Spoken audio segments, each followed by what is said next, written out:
World of Goo is a puzzle video game developed and published by independent game developer 2D Boy. The game was first released on Microsoft Windows and Wii platforms on October 13, 2008, with releases on Mac OS X, Linux, and various mobile devices following in subsequent years. The game was nominated for the Seumas McNally Grand Prize, Design Innovation Award, and Technical Excellence at the Independent Games Festival, and has gone on to win several other gaming awards since its release. Gameplay Overview The game is built around the idea of creating large structures using balls of goo. The game is divided into 5 chapters, each containing several levels. Each level has its own graphic and musical theme, giving it unique atmosphere. There is also a bonus meter game called World of Goo Corporation, where the objective is to build the highest tower using goo balls which the player collected through the course of the game. Players from all over the world can compete, as the height of the tower and number of goo balls used are being constantly uploaded to the 2D Boy server. Objective The main objective of the game is to get a requisite number of goo balls to a pipe designed to represent the exit. In order to do so, the player must use the goo balls to construct bridges, towers, and other structures to overcome gravity and various terrain difficulties such as chasms, hills, spikes, windmills, or cliffs. There are several types of goo balls in the game, each of which has unique properties. The player must exploit combinations of these goo balls in order to complete each level.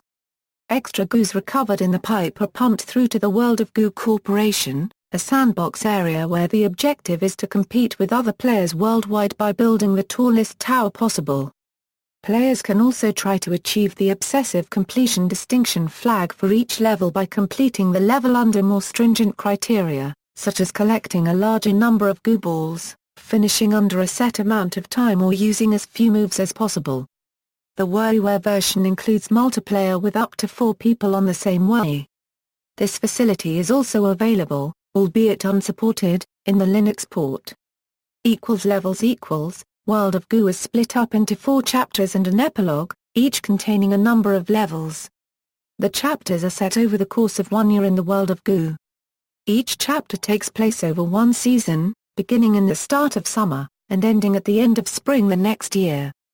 The 4th chapter is seasonless, and is set in a virtual world. Levels and chapters in the game are interspersed with cutscenes. An additional chapter selectable from the main menu is the World of Goo Corporation. Goos collected above and beyond the required amount to pass a level are piped out of each of the played levels to here. Starting from just a single triangle of goo, the aim is to build the highest possible tower. The goos in the World of Goo Corporation are unique in that they can be repositioned like ivy goos but are black and can only form 2 connections at once like common goos. In the World of Goo Corporation, towers built by other players of the game are represented by clouds bearing the player's name, nationality and height of the tower, including details on the total number of balls collected by the player and how many were used in constructing their tower. The altitude of each cloud represents the height of that player's tower. An online leaderboard charts the heights of the top 50 towers, as well as the top 10 players for each level of the game. There are a total of 48 levels in the game, including World of Goo Corporation. In an interview, the developers stated that the retail version released in Europe would receive an additional 6th chapter, set on the Moon. Few details were disclosed, but reportedly this chapter would have featured a free-form sandbox mode, similar to that of the World of Goo Corporation. This edition was cancelled for Wii when 2D Boy announced they were releasing the game on WiiWare in Europe. Plot: The story is told primarily through cutscenes and signs encountered throughout the game, which were left by an unseen character known as the Sign Painter. Initially, pipes appear throughout the land, waking up many sleeping goo balls who have gone undisturbed until this, as they are filled with a childlike sense of curiosity and naivety they build themselves towards the pipes. Upon reaching the pipe entrance, the goo balls are sucked by the pipe system into the World of Goo Corporation main building where they are processed into many products, for example an energy drink. The excess goo balls are left outside the corporation headquarters where they together begin to build a giant tower. At the end of the first chapter, some goo balls escape from a corporation building by attaching themselves to eyeballs which have the ability to fly. The chapter ends with the goo balls seeing faraway new lands. In the second chapter, more pipes appear in an impossibly windy desert where World of Goo Corporation turns out to be searching for a new power source due to wind power not being sufficient anymore. However, the location and appearance of the power source was forgotten, because in the past, it stopped producing electricity. A new goo ball is introduced, which is ground up by the corporation into a facial cream. Near the end of the chapter, the power plant, which looks like a giant woman, is discovered. It is revealed that for many years, its tremendous beauty juice powered the world. Unfortunately, as the years went by, its energy started to die. Thanks to the goo ball's actions, it becomes operational again, causing the world to fill up with energy again. This energy, among other things, opens up a factory in the south. During the third chapter, it is said that the corporation is developing a mysterious product Z. It eventually turns out that the mysterious product Z is actually the third dimension. This causes much commotion amongst the general population who cannot see where anything is now. World of Goo Corporation tells them to contact tech support in the information superhighway. After mankind, all animal and plant life becomes rendered incompatible with the world. In the fourth chapter, the goo balls set out to find the mysterious MOM program amongst a vector-style environment. Shortly after the beginning, the goo balls find the object responsible for rendering all the graphics. After pumping many of their own kind into the object, the graphics rendering improves, creating a more realistic environment. Near the end, they encounter the MOM program, during a somewhat disturbing conversation with, turns out to be a spam bot. The goo balls try to overload Product Z by sending every message in the history of spam to everyone at the World of Goo Corporation. After venturing to the recycle bin and undeleting everything, World of Goo Corporation receives the mail and, unable to deal with so much spam and mail, explodes, shutting down Product Z while creating a massive layer of smog, dust, smoke and debris that envelops the entire world.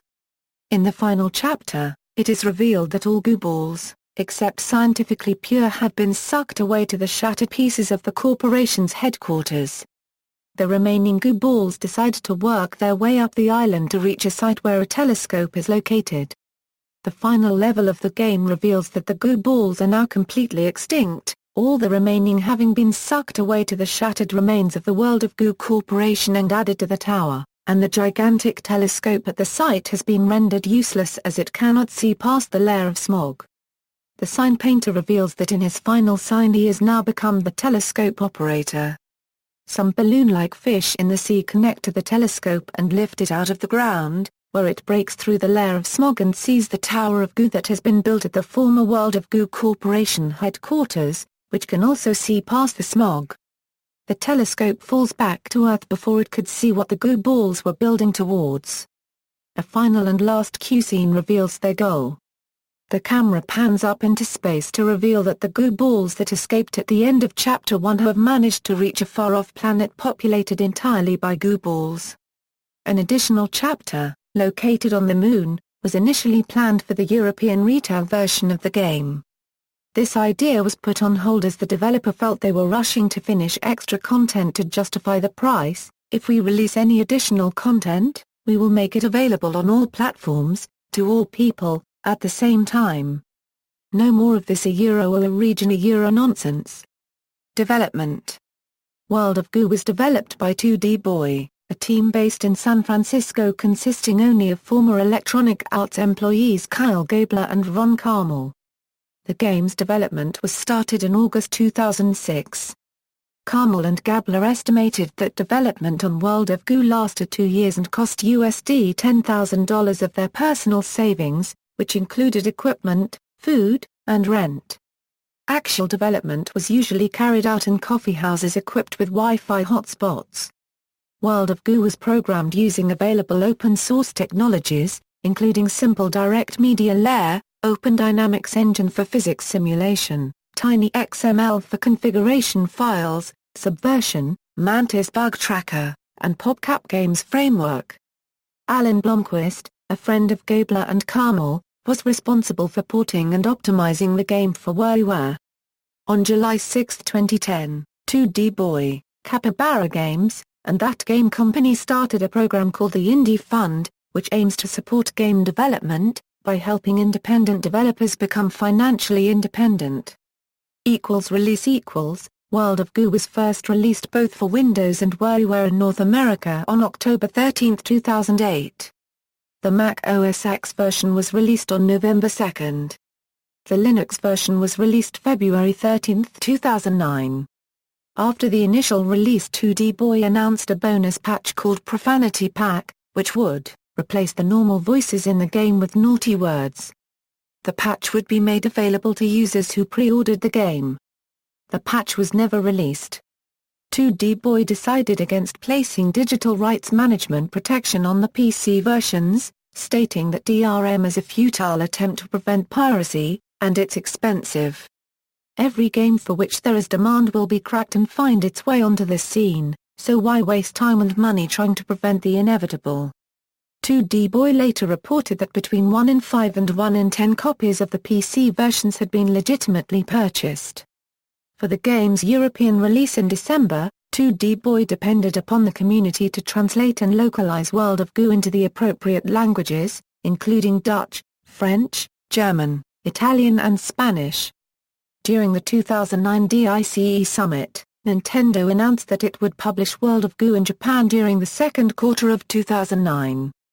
The game was released on April 21, 2009 under the title Planet of Goo. World of Goo was made available through Microsoft's Windows Games on Demand marketplace as a Games for Windows a Live title on December 15, 2009. World of Goo was also ported to iOS, first to iPad in December 2010 and then later to iPhone in April 2011. On October 3, 2011, 2D Boy announced that they would port World of Goo to Android, which was released in November 28, 2011. It was available to both Android phones and tablets with demo and full versions available. 2D Boy initially stated that they would not be producing a sequel. In a November 2010 entry on the World of Goo blog, Kyle Gabler stated that a second World of Goo is a possibility and something we would enjoy working on. In addition, the community has already developed tools to expand the game, with a number of new levels and modules released on GooFans.com. Soundtrack: The World of Goo soundtrack was created by Kyle Gabler, who also designed, wrote and illustrated the game. It was released as a free download on January 20, 2009. The song World of Goo Beginning was created with the intention of resembling Libertango by Astor Piazzolla. Regurgitation Pumping Station was originally written for a Friends short film about going on a date with the devil. Threadcutter was originally written for a game called Blow, which Gabler made available on his site. Rain Rain Windy Windy was originally written for the soundtrack for a short children's film, commenting that writing children's music is difficult. Jelly was originally written for a short film about a virtual reality world. Burning Man was written for a Friends drama mystery series. He made it by recording two friends singing single notes, and then using a keyboard to make it sound like a choir. Cog and the Machine was originally written for another game of his called Robot and the Cities Who Built Him. Reception: Both Wii and Windows versions of World of Goo received critical acclaim, holding an aggregate score from Metacritic of 94/190/100 respectively. On Game Rankings, it holds an aggregate score of 92.27% for the PC. Eurogamer called World of Goo physics' latest, purest, and most brilliant gift. IGN said of the Wii version, World of Goo is an amazing WiiWare game that you simply must buy, for this is exactly the type of software that needs both recognition and support, finding only minor fault with the camera controls and lack of a level editor. Nintendo Life gave the game 10/10, saying not only is World of Goo easily the best WiiWare release to date, it's also proof that you don't need a large development team or millions of dollars to create an outstanding video game. OneUp.com said World of Goo isn't just anything except, that is, one of just a handful of truly excellent original games for the Wii. Nintendo World Report criticized the slow start of the game, but otherwise praised it as easily the best WiiWare game to date and, perhaps, one of the best this generation. Resolution magazine referred to it as an instant classic, awarding it 90%. Official Nintendo magazine awarded the Wii version a score of 95%, claiming it to be virtually flawless.